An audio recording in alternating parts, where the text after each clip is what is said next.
Welcome to the Millionaire Journey Podcast. The goal of this podcast is to guide and empower you on your journey towards financial independence. Here's your host, Glenn Yaney.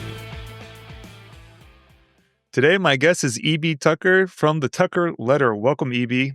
Thanks for having me, Glenn. Yeah, so E.B. is a very good friend of mine. He's also a mentor in business, and I love having conversations with him. And today's podcast will probably not, we'll talk about real estate, but I would say it's a little bit more of the economy and where we think things are. So whatever you want, ask, fire away. Awesome. So if you could just tell us a little bit about yourself and go from there. Well, I write something called the Tucker Letter. You can find it at ebtucker.com, and I've done this, for many, many years in various formats. And I know it's hard for people to understand, but you see somebody like me writing this big newsletter and doing all this type of stuff that we're doing, and you think, how did that happen? And so I sat down and wrote a book last year about how that happened. And I explained to people, because it always bothers me that everybody's got this story of how they grew up poor and they were eating sticks and sleeping outside, and they had to fight with their siblings for food.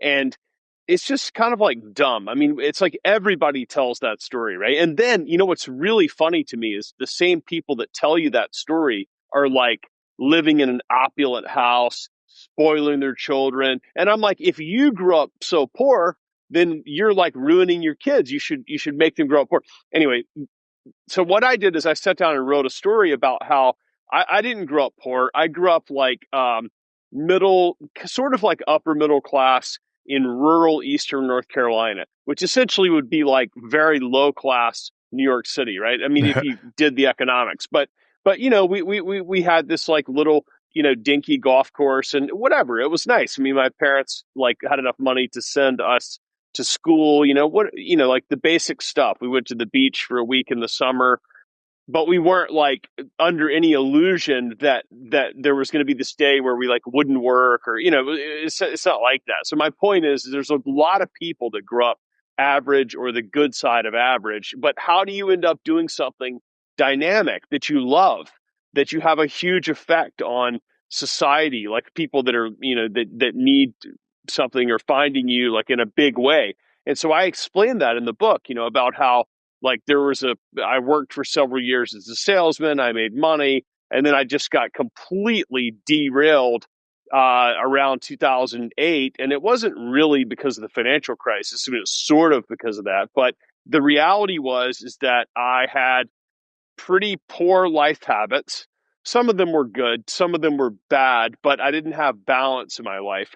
And I was fairly lost and had been making money doing something I really didn't like, which caused a great deal of discomfort and stress for me. It wasn't like this was an immoral activity. It was just that people kept hiring me to sell things, and I sold lots of those, and I made money. I mean, decent money. I don't mean life-changing money, but I mean, I was making I went from out of college making $15,000 or $18,000 the first year to then year two, I got this sales job where my starting pay was $95,000.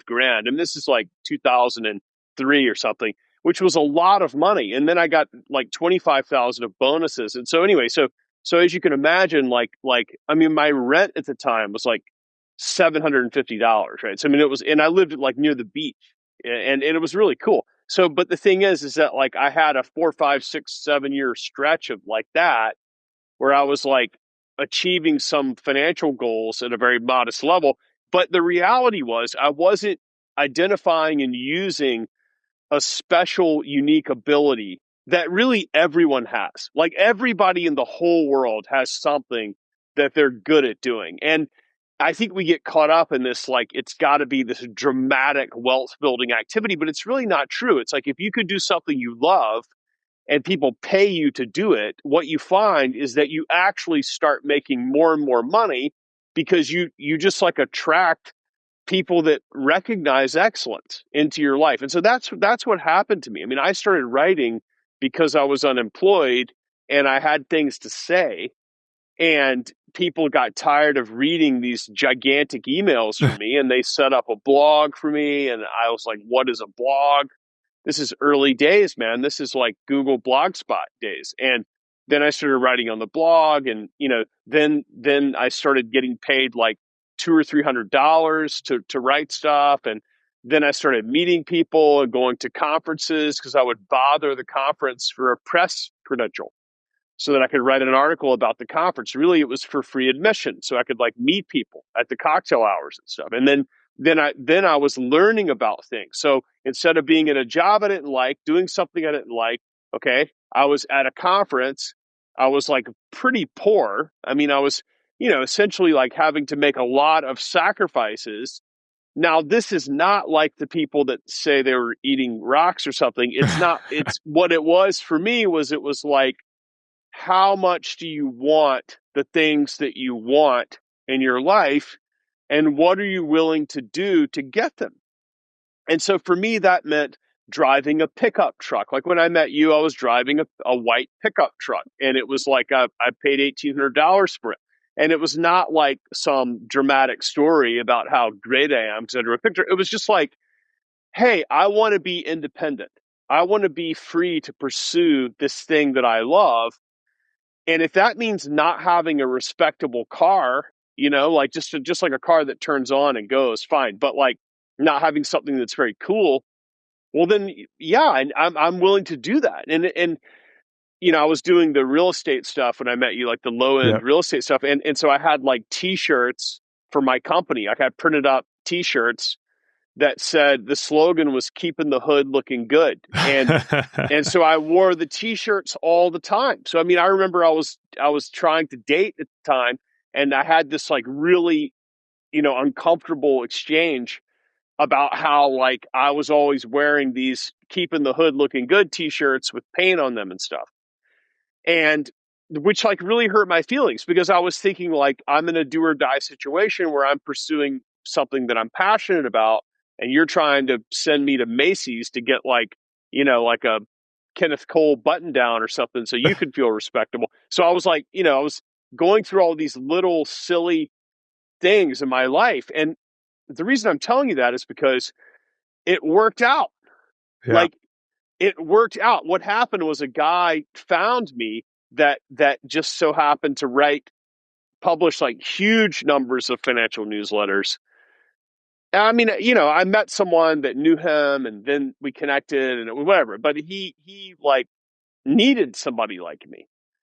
And if I hadn't been writing, like these articles and doing all this stuff, and the reason I did real estate is not because I actually don't really like real estate. Like the reason I did it was because I saw it as a pathway to freedom, to pursue things that I love. And if I hustled, I could create some stability, which is what I did. And it was not an accident, it was like, it was the timing. I'd done a lot of work on what was going on in the '08 situation.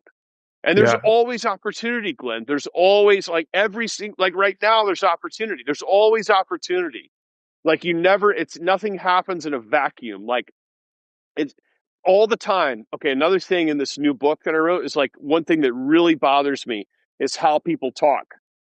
Like for starters, I have like a huge word fetish where like I love learning complicated words and like words that people don't use, and I make my kids stop. We have like physical dictionaries. We're always looking at words, and a lot of people think it's very stupid, but the thing is that I believe how you talk about yourself is extremely powerful in setting up where you end up next.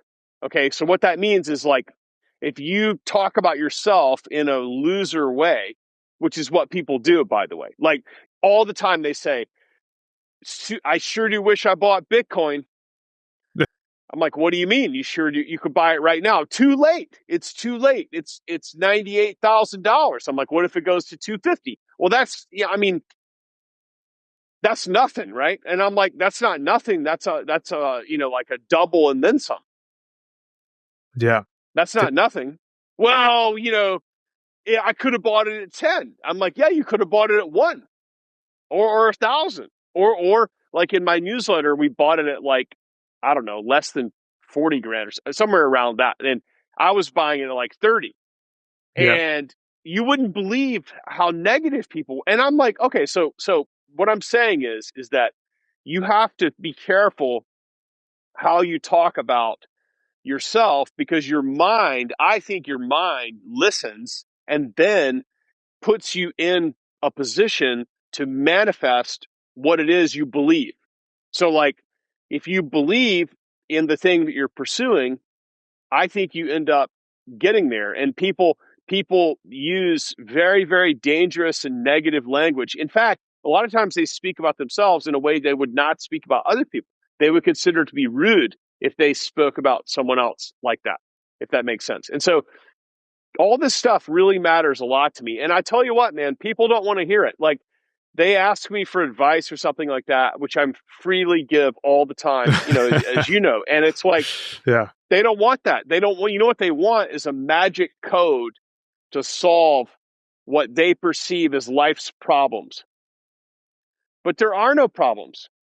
Yeah. It's like you're in this like magical journey. And as soon as you realize that, and as soon as you start enjoying it for what it is, I'm telling you, man, like they're going to have to peel you off the ceiling, because that's how much fun it is to be alive when you figure that out.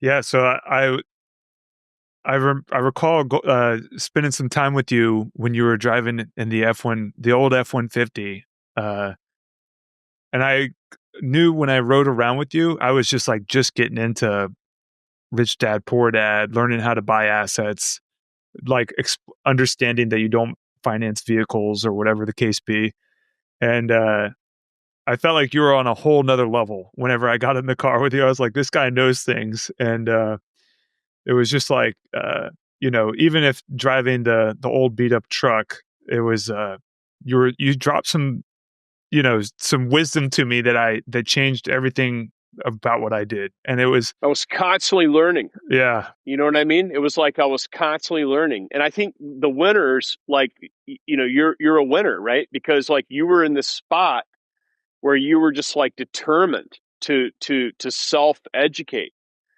And I think when people are thinking about this, it's like, what are you doing with your time? I don't have a television.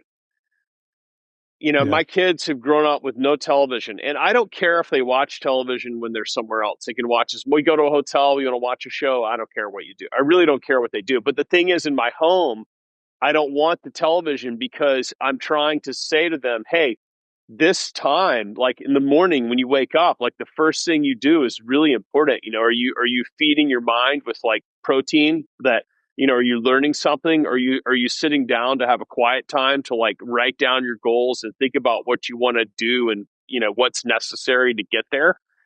yeah. Or are you turning on like a box that's going to like, I'm reading the best book I've ever read in my life, called Infinite Jest by David Foster Wallace. So funny, because everything in life starts to like appear in the book, but they have this show called Mr. Bouncity Bounce, which is basically just like this complete imbecile that like, entertains the masses. And you back in the day were so focused on learn, and you never stopped to say like, gosh, I'm learning this basic, because what you know about Kiyosaki is that like, I mean, I know Kiyosaki, like, I Yeah. mean, he's like a little wacky, but it's so rudimentary, right? It's just like you're barely even on the surface, and you devoured all that and realized that you go to the next and to the next, and people just won't start. They Yeah. just won't do it. I mean, they won't start, and you have to get curious about things, right? Like you have to, like my friend Tom Morgan has a curiosity like club that I joined. I mean, to pay to join this thing. And his theory is that like the things that interest you, Glenn, the things that capture your attention are trying to pull you towards like new magical realities in your life. And why not? Like people that are interested in a certain thing that's going on. It's like, just go pursue that. Well, no, I have to go to my job, which is doing something I hate. Oh, actually, you don't. You actually could try to arrange your life to where you can quit that job, because you're doing that job to get money that you're afraid to spend. And then the whole time you're exhausted from 50 hours at the cubicle. You don't have any time to do anything when you get home. You're totally spent. You gave that cubicle your best hours. And so now you need to spend money on leisure activities because you're so exhausted and you Yep. just want a break or something. So why don't you go the other direction and be like, what do I need to do to pursue this thing I'm curious about all the time? And I don't care if it's like some stupid thing or whatever. There's like all kinds of people now in this system that we live in this like digital economy that we live in, that are making all kinds of money doing things that are pretty stupid. So I know a lady who makes videos, like companies pay her to go to Walmart and buy their product and be like, here I am, I'm buying the stupid thing or whatever, and now I'm at home assembling it. And so they pay her to do this. Yeah. It's unbelievable. It's like she gets paid to shop and like assemble things. It's ridiculous. So people need to see that, like, it's not something lucky that happened when you see people that seem to be living like on a nice level. It's not like they accidentally scratched off a code or something and they did it better than you. Yeah. There's a few things that I'm just like having flashbacks of our first time hanging out. Not the first time, but later we went on like a double date, and you like I couldn't recall one conversation except that we went to the hole in the wall barbecue, and the uh the other thing I mentioned it, I was like gung ho about my 401k, and the only line you said, and I told you how to, like, I was like trying to tell you how to hack your 401k, and then your only comment was, I don't put my money in places to I don't put my money into places that plan to be poor later. And that's what you said to me. And I was just like, my mind was like blown. And I was like, what does he even mean by that? And it took me a long time to figure that out, but it always stuck in the back of my mind. I was like, this guy, you were writing the newsletter by that point. You're starting to see your success through materials. And, that was the one thing that stood out to me and it always stuck in my head is I don't plan to be poor in the future. And that's what you would like, and I'm not going to put my money into something that's what it's doing. And like playing for the lowest, for the lowest common, denominator outcome. Yeah, because you're like I'm going to have this Ameriprise plan where I can, make sure I don't run out of canned goods, when I'm older or something.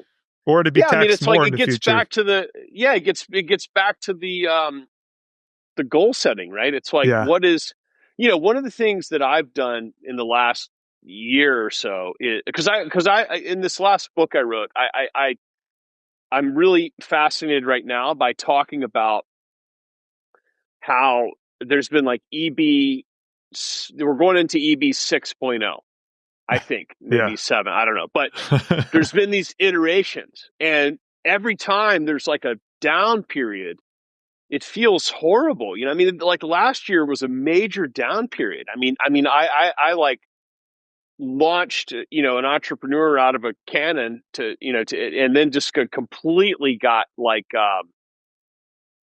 I don't want to say used because it's not really like that, but ships start out of the port and then they slowly diverge, and then 7 or 8 years later, you're on a whole different course, and that happens. It's like a marriage. It happens all the time, and so you have to let go and move on. Like and just when you move on, you have to start over and sort of and that trough period is a major letting go, and this happens all the time in other cultures. Like, for example, I don't, this might be too much for people, but if you ever read about shamanism, like the shaman of the Eastern cultures, they like go off in the woods for a year or something and they just like reappear, and people are like forgot all about them, and they come back and they're just like have some spooky knowledge.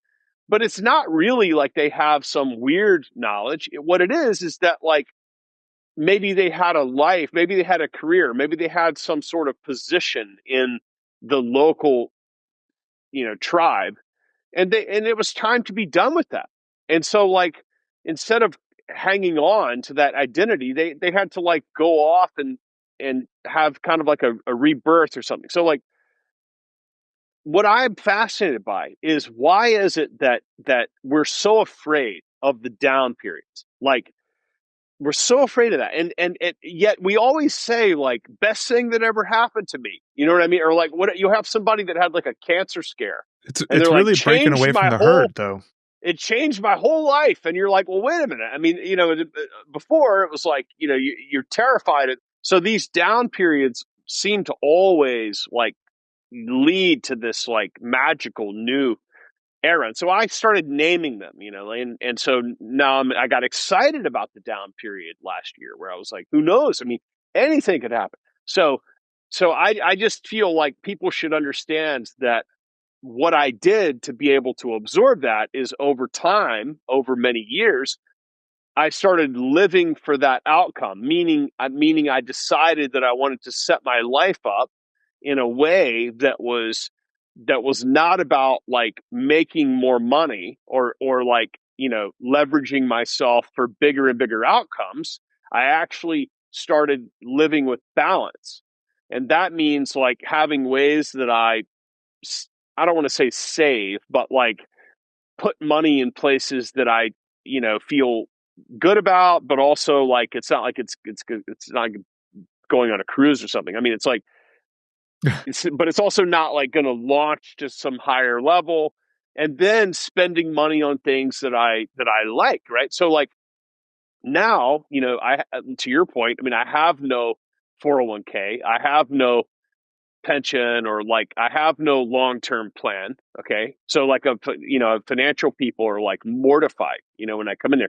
But, I own a really cool house, like a really, really cool house that like this morning I had like all this landscape work going on. And the guys that run the landscape thing are like, it's the coolest house we work on. You're going to be surprised. It's not big.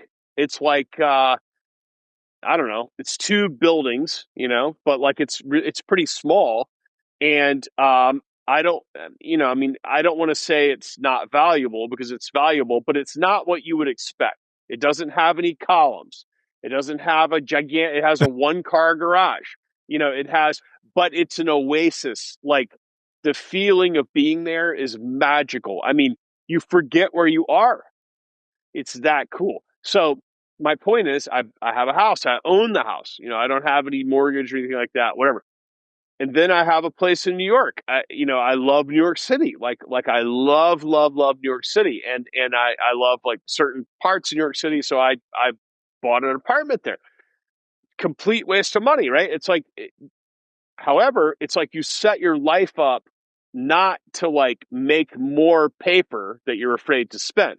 You set your life up to be able to pursue the things that interest you, that matter to you. And so when people are like dreaming of this like other life they wish they had, they need to think about what is it that you want? Like, see, for me, I want to write the Tucker letter forever. And I want to play tennis all the time. And I want to, like go interesting places. And I want to have spaces that I live in have a unique feeling. Like this office that I'm in now is amazing. I mean, it's not like huge.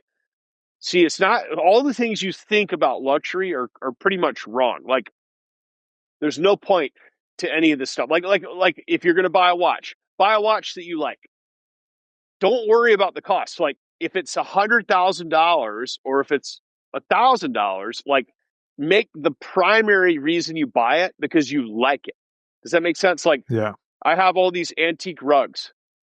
They're really expensive. I love living on the rug, like sitting on the rug, lying down on the rug, walking on the rug, working on the rug, writing books on the rug. I mean, I've done some damage to the rugs. I mean, there's been like, kids spill things on the rugs. Like, I don't like that, but it's not like I'm not buying the rug to then flip it for more money. Does that make sense? I'm Yeah. buying the rug.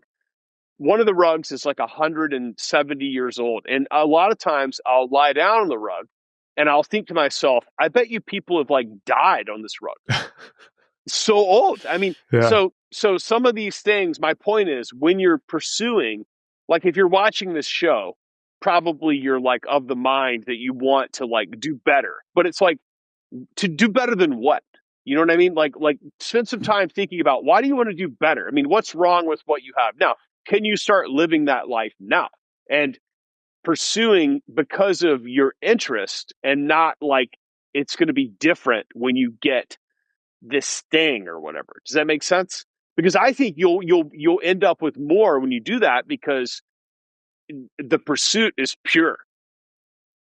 Yeah. So what I get from that is really just the, uh, you know, it's as human beings, we always herd towards something. So like in my scenario, it was like I worked in corporate America. You follow the corporate crowd, and then I start to invest in outside of work and put all my money in there, act as if I worked at Red Lobster for the rest of my life. And, and, but I would say now is like we're at 650 units, and the herd would say, you need to be at 1,500 units or 1,200 units. And it's like, who's telling you that?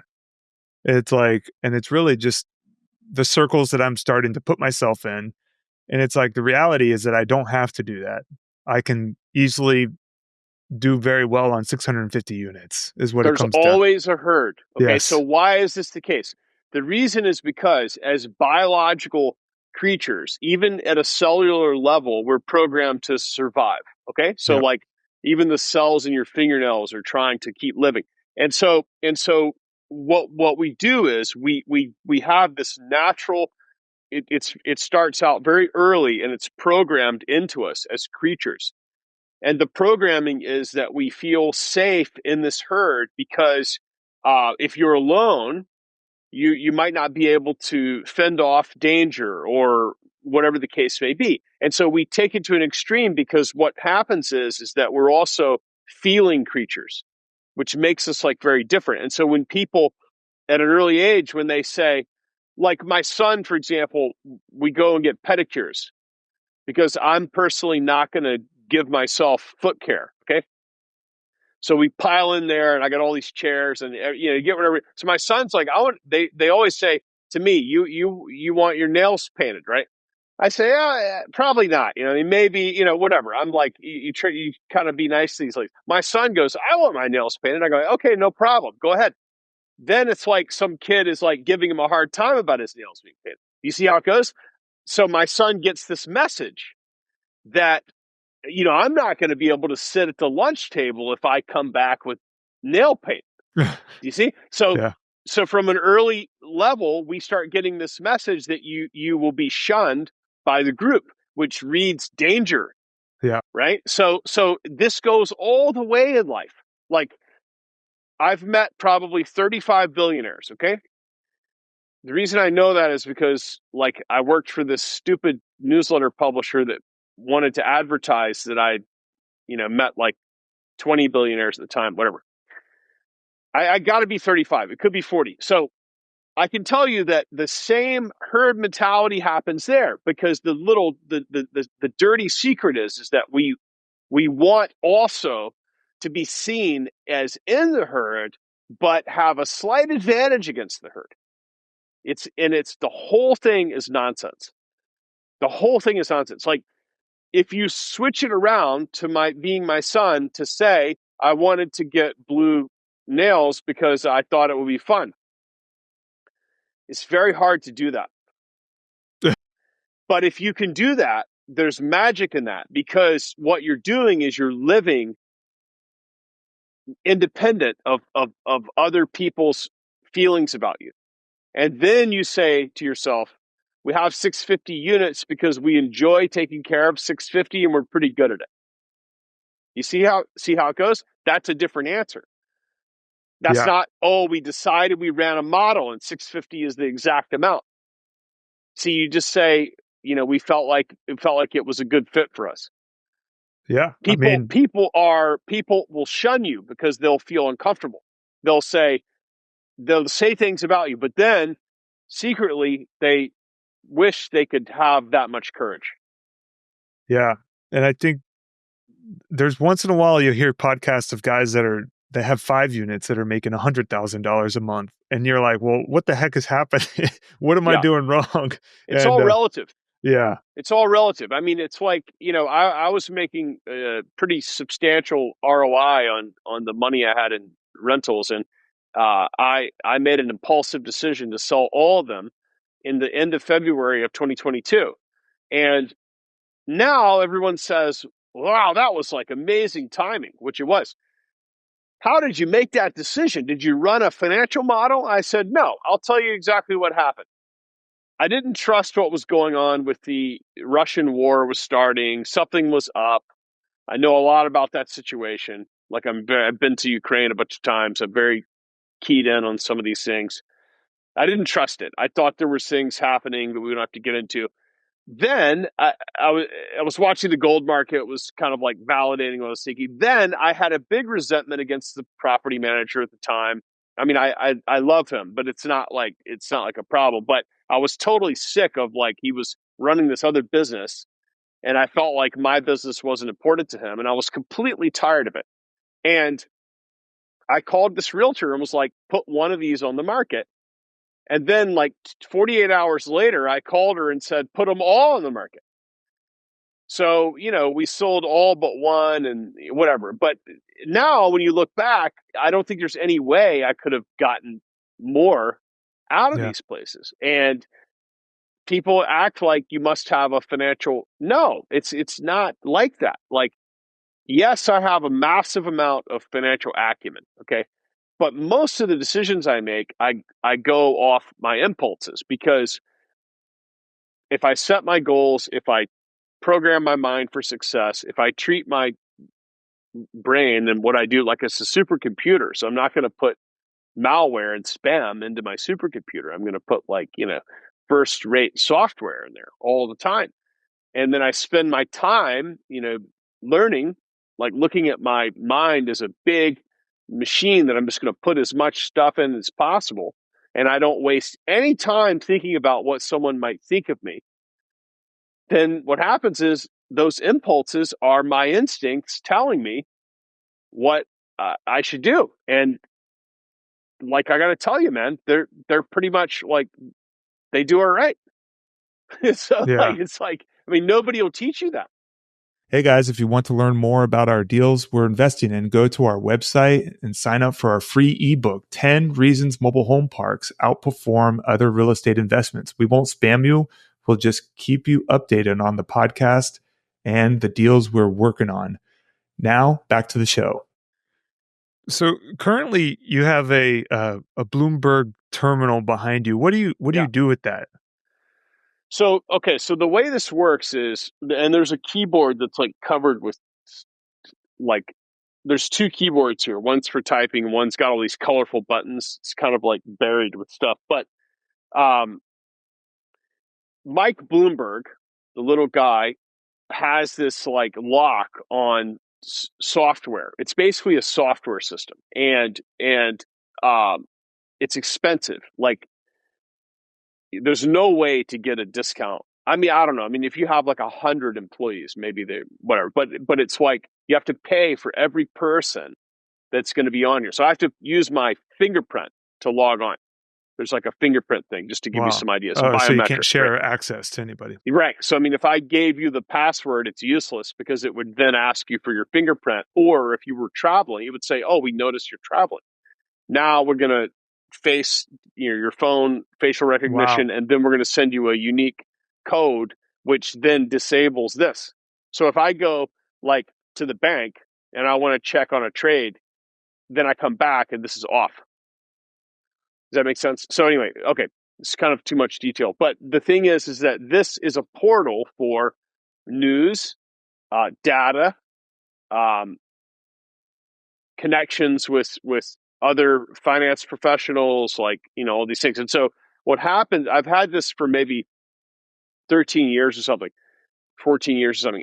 And it becomes like very difficult to operate without it because like for example, this week I'm writing for next week about egg prices. I'm writing about a bunch of stuff, but like I don't know if you know this, but from 2 years ago, the wholesale price of eggs is up sevenfold. Yeah. Yep. So like Bloomberg had like egg data, like price chart of egg. I mean, where am I going to get that? I could get it from the United States Egg Producing Association, whatever. By the time I do all this stuff, it's total waste. So I watch all these things, and then this over here. So all these screens mean something. So this screen is all the crypto markets, which I'm basically only interested in Bitcoin, but Mhm. I am interested in staying on top of all the other markets. So see, this tells me right now that the Bitcoin market cap is 1.95 trillion. It has them all ranked by market cap, and I can watch them all 24/7. And then this is the precious metals market. As you know, I'm like kind of an authority in the gold Yeah. markets, and Yeah. I've Yeah. written a book about that. And so I'm watching that all the time. That trades 23 and a half hours a day. And then this is like a massive array of stock watch lists. So maybe I'm going to be watching the cybersecurity companies, and I'm going to have like a dozen companies, and I'm going to watch them for like a year. And so I have them on a watch list with all these different things. So I have tons of this. And then, then I'm looking at individual companies and overall news and treasury market things. So that's what this is. And um, that's how I use it. And then, when I'm writing the letter, it's like I need to be accurate because a lot of people read the newsletter. And if I say something that's bunk, I get like a lot of negative, attack. And so it's a lot of pressure. There's So you really definitely, need to yeah, you need to be I've definitely, sure that you're right about that. they'll let you know. I've read the comments and Yeah, I mean, you can't just say something about, like if I say the egg prices are up because of corn prices, are $7 a bushel or whatever, and it's actually five. It's a problem. Believe it or not, I mean, it kind of is a problem. It's like you need, so you try to be accurate. And we have a portfolio, by the way. Like there's a free section of the newsletter, and there's a paywall, and then there's a portfolio, which is like a portfolio I manage Yep. on behalf of a trust, and I put the trades in there 24 hours, 24 business hours ahead of when I make them. So if I'm going to buy ABC stock for the trust, I tell the readers that after a 24-hour waiting period, I'm going to buy this stock for the trust. You can act before me, so that I'm not like, benefiting from the wave of people that, Yeah. might take that advice. So with uh this is totally uh, on a totally different subject, but along with the economy, I feel like every day I'm like watching the news. I don't think it's political. It's just like what's happening in the news. And it just seems like it's constantly like very surprising. And I think it's a typical Donald Trump thing to do to keep people watching. But how do you feel about, uh, the tariffs and also just where interest rates are going because of the tariffs? So, okay. So the tariffs. So first of all, this drives people crazy, but I actually don't think anything is good or bad. Yeah. I mean, this like, it makes it impossible to be in a relationship because I'm always like, I think everything's interesting, and you're supposed to have all these like dogmatic beliefs, remember. So I don't think the tariffs are bad. And I also don't think that they're good because the way I see it is the world, we made a decision after perestroika. Okay. So like we had this like 40 or 50 year kind of like Cold War thing going on. That was like our big narrative. And then that was finished. We needed a new narrative. And part of that narrative was we globalized business. We came up with this like unipolar structure where the United States was like the world police cop or whatever, and facilitated, this like modern day globalized kind of network of conducting business, which allowed China to be the factory and subsequently then other, Asian countries like, Southeast Asian countries, all these things to be the factories. So we like found cheaper sources of labor, which made products cheaper. Okay. So like the net effect of bringing China into the fold, joining the WTO, which wasn't right away, but like bringing them into the fold, making companies invest in port infrastructure and rail infrastructure, and you're just kind of like building this framework, was all under the guise of like trade barriers coming down. Okay. Mm-hmm. So that was good for political elite in the United States, because what happened is that you didn't feel like you felt wealthy. So you switch from local hardware to Walmart for hardware or something. Shovels are cheaper. I mean, it's like, yeah. And so you kind of got by on the same, like, let's just say the real effect of price rising would be 10%, and your salary goes up at 2%, and your price of things goes up at 1% because the cost of the thing went lower. Okay. And it went lower really because of globalized trade, because of barriers coming down. Now you're going to put barriers up. So what's going to happen is that you're going to have this narrative of like, we're going to make the tires in Ohio again at the Firestone plant. Okay, fine. But now you're going to put that barrier up. So, you're going to have a capital investment to make this thing go. And it's quite expensive. And you got to have handicapped bathrooms and everything. So whatever. So you make this whole thing go. And then the tires are like, double the price. And then, you come up with other arbitrary schemes to like account for that. Like maybe there's a federal tax credit for buying the U.S. tire, whatever. But the net effect at the end of the day is that the cost is higher. And I think the gamble right now, there's two things going on. One, the gamble is that the worker won't care, because like I went to a Buc-ee's gas station with my kids, and they make, did you know that they make $20 an hour to clean restrooms there? It's pretty good. So if you think about it, you do a 40-hour week, it's $40,000+ a year plus benefits. I mean, it's not that bad to clean urinals. And so the gamble is that like that Buc-ee's person is like, hey, if I play my cards right, I could be the car wash manager, which makes $120,000 a year to be the car wash manager. That's a lot of money. So they won't care about paying a tiny bit more for this or that, from the trade barrier. Now, the president is using the tariff as a negotiating tool, because he's saying your country is going to be screwed worse if we don't buy the tires from you.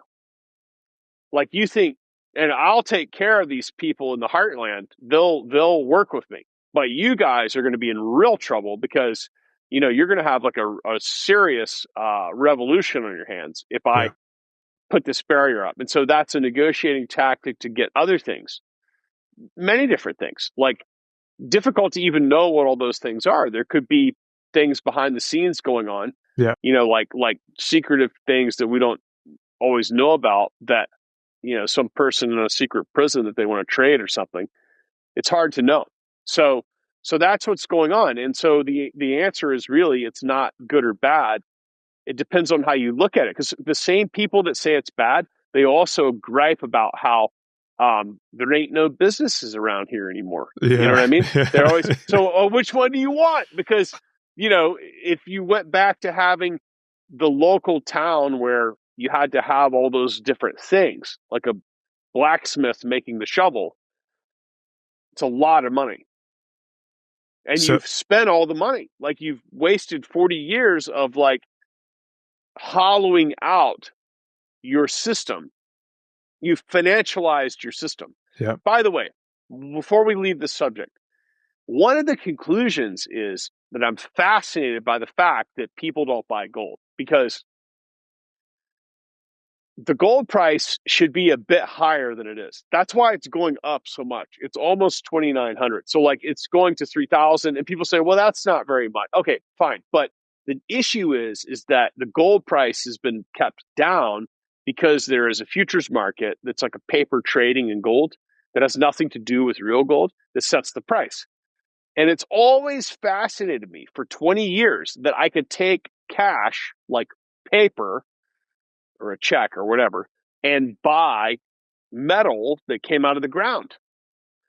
Because I would watch the price and it was not tied to reality. And so if you're able to like launch higher with paper and take that paper and buy real stuff, to me, that's fascinating. And I think that's something you should do.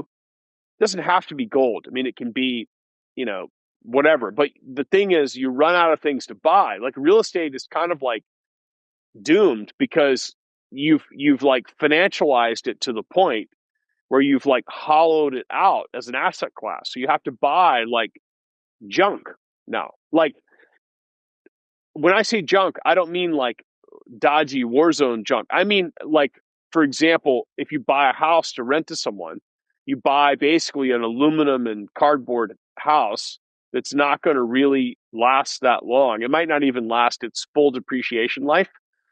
And then you rent it for like 3%. It doesn't work.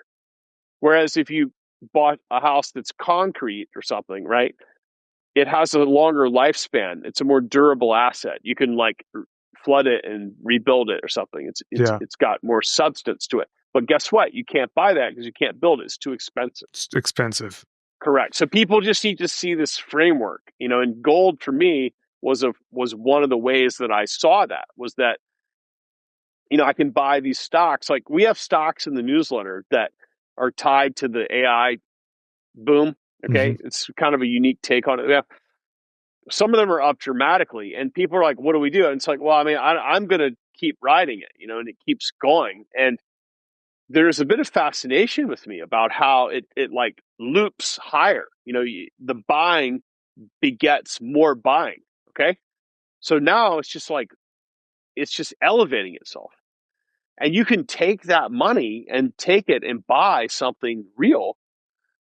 It completely fascinates me. Do you see what I mean? It's like value is arbitrary. And so when you see all this stuff going on, just remember, like, it creates distortions. There's distortion effects in the system, and that can work to your advantage. Like, I think gold is going to get to the point where it's going to be something that is completely unattainable to the average person. They're going to say, I can't believe this was $600 an ounce in the 2000s. Yeah. I can't believe it. And then Bitcoin, let's say that Bitcoin goes to $250,000. Like, there's a finite supply of Bitcoin. And so I think probably it chills out there and then it goes even higher because the reality is there's too much money chasing too few assets. So it's that people, once you see that, I don't think you can't unsee that. Yeah. So the question I always ask myself, and it'll be my last question for you, is how do you think this affects mobile home parks?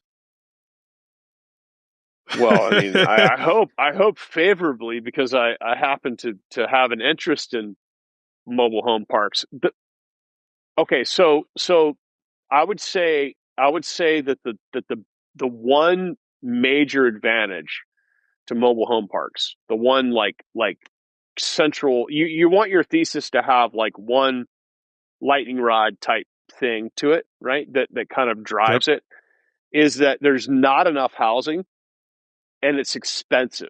Yes. And we've made it expensive because of this financialization that we've talked about. We've made the home something that like the millennial is like, I'll never be able to buy a house. And so mobile homes are this kind of like tertiary segment, that's like at the bottom of the housing stack. Yeah. Doesn't mean that it's like crappy. By the way, I used to live in California in Venice Beach, and there was a really expensive mobile home park that just went up in flames. But one of my friends almost bought a mobile home there 10 years ago for $1 million. I saw it. It was really cool, man. I mean, it was like, you could have done an Architectural Digest photo shoot in there. It was that cool. But so don't think always mobile home. There's not just one size fits all. But I think if run properly, the mobile home becomes like an entry point, a starting point, or maybe people are living mobile now. Some people are like using the pad. And so I think we've like really manipulated housing, because Ben Bernanke, who was the chairman of the Fed ages ago, said in an essay, it's an unbelievable essay, way back when they had done just before quantitative easing 2, if you remember that, when government was much smaller. He said, basically, he had this theory, and the theory was that if your 401k balance and your house price slowly levitate, you'll be really well behaved because you'll feel rich. And that's what's happened. And so the side effect of that is that, like right now, imagine if housing prices went down 20%. People would freak out. They would freak out. I mean, they would just sell it short anyways. They would freak out. Yeah. And so you would have this huge distortion. Like, we need you to believe, check in Zillow. Yep. Good news. Your house went up 1% this month. Yeah. Yay. We're rich. The last thing we're going to do is move. So you want that. It creates stability. I think it lowers crime. It makes people feel like everything is going to be okay. The side effect is that you have people that can't do it. They need somewhere to live. And I think that's why mobile homes are interesting. And I think you forget about all the other things people attribute to the asset class. So when you get into it right now, you say, I want to provide like the best entry level housing possible, because I'm going to attract people that can and will pay more than people expect. Like, I'm buying the park from an out-of-state slumlord. Generally. I'm turning the park into a place that actually is like not really that bad. The person that moves in here is going to be like, this is kind of like okay, and I can afford it. And if you do that, I think the numbers all of a sudden just work. Awesome. Well, thank you very much, EB, for being on the show. Where can people find you? Couple of things. Number one, ebtucker.com. The Tucker letter is must-read information. It's biweekly, so every other Thursday at 9 a.m. We actually don't bother you at all. There's no advertising on the platform. I'm very picky about that. So it's literally just a letter from me that you should absolutely read. Second thing is, on Amazon, I've got 2 books. I'd like you to read the second book, Not for Sale. I think it's better. The first book was like wildly successful. It's about gold. It's like the gold book. But E.B. Tucker on Amazon, you can buy any of these books. And let's keep in touch. I'd love to catch back up with you and, see how things look in a year. All right. Thanks for being on the show. Okay. Thank you for listening to the Millionaire Journey podcast. Please rate, like, subscribe, leave a comment, and share with somebody you think would enjoy listening.